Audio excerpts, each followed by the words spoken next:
Muscat Indian school ക്യാമ്പസിലെ care and special education വിദ്യാർത്ഥികൾക്കായി Indian school Muscat ക്യാമ്പസിൽ CSE exhibition സംഘടിപ്പിക്കുന്നു. ഫെബ്രുവരി 7-8 തീയതികളിലാണ് എക്സിബിഷൻ എന്ന് അധികൃതർ അറിയിച്ചു. ഭിന്നശേഷി വിദ്യാർത്ഥികൾക്കുള്ള ഇൻക്ലൂസീവ് വിദ്യാഭ്യാസം, അസിസ്റ്റീവ് സാങ്കേതിക വിദ്യകൾ, അഡാപ്റ്റീവ് അധ്യയന രീതികൾ, ലൈഫ് സ്കിൽ പരിശീലനം എന്നിവ ഉയർത്തിക്കാട്ടുന്നതായിരിക്കും എക്സിബിഷൻ.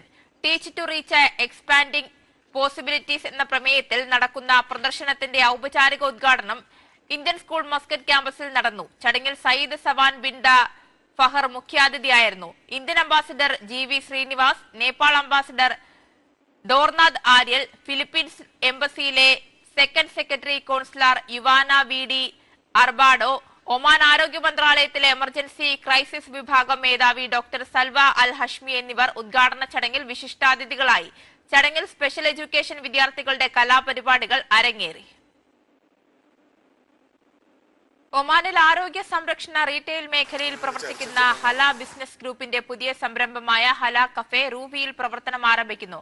വിവിധ മേഖലകളിൽ ഉപഭോക്താക്കൾക്ക് ഗുണനിലവാരമുള്ള അനുഭവങ്ങൾ സമ്മാനിക്കുന്നതിനുള്ള തുടർച്ചയായ ശ്രമങ്ങളുടെ ഭാഗമായാണ് കഫേ തുടക്കം കുറിക്കുന്നതെന്ന് മാനേജ്മെന്റ് വാർത്താ സമ്മേളനത്തിൽ അറിയിച്ചു.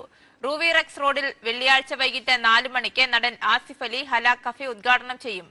റെസ്റ്റോറന്റ് കഫേ എന്നതിലുപരി കുട്ടികൾക്കായി പ്ലേസ്റ്റേഷൻ ഗെയിം സെന്ററുകളും മുതിർന്നവർക്കായി സ്കൂനർ ടേബിളും ഇവിടെ സജ്ജീകരിച്ചിട്ടുണ്ട്. ബിസിനസ് ചർച്ചകൾക്ക് കഴിയും വിധമാണ് കഫേ സജ്ജീകരിച്ചിരിക്കുന്നതെന്ന് മാനേജ്മെന്റ് അറിയിച്ചു.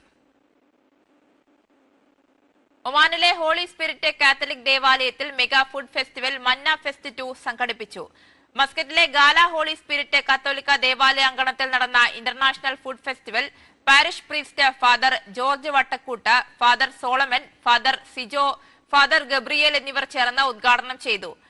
ഗാല ഹോളി സ്പിരിറ്റ് കാത്തോലിക്ക ദേവാലയത്തിലെ വിവിധ കമ്മ്യൂണിറ്റികളുടെ നേതൃത്വത്തിലാണ് ഫുഡ് സ്റ്റാളുകൾ ഒരുക്കിയിരിക്കുന്നത്. വിവിധ യൂണിറ്റുകളുടെ കീഴിലും 40ഓളം സ്റ്റാളുകൾ ഒരുക്കിയിരുന്നു. ഭക്ഷണ വിഭവങ്ങളെ കൂടാതെ വിദ്യാർത്ഥികൾക്കായി ഗെയിംസ് വിഭാഗങ്ങൾക്കും പ്രത്യേക സ്റ്റാളുകൾ ഒരുക്കിയിരുന്നു. ത്രിപുര മസ്കറ്റ് അവതരിപ്പിച്ച ചെണ്ടമേളവും ആഘോഷ പരിപാടികൾക്ക് മാറ്റുകൂട്ടി. വിവിധ ഭാഷാ കമ്മ്യൂണിറ്റികൾ അവതരിപ്പിച്ച കലാപരിപാടികളും സത്താറും ആരാധകരും ഒരുക്കിയ മ്യൂസിക് നൈറ്റും ഈജിപ്ഷ്യൻ കലാരൂപമായ തനയോര ഡാൻസും ബബിൾ ഡാൻസും അരങ്ങേറി. Church director father George Vattakkoottu, coordinator Godwin, culture coordinator Alvin, finance coordinator Robert, parish council vice president Kingsley Mbabe എന്നിവർ ആഘോഷ പരിപാടികൾക്ക് നേതൃത്വം നൽകി. 800ാം ജൂബിലി ആഘോഷിക്കുന്ന വിശുദ്ധ ഫ്രാൻസിസ് അസീസിയുടെ പ്രാർത്ഥനയോടെ പരിപാടികൾ അവസാനിച്ചു.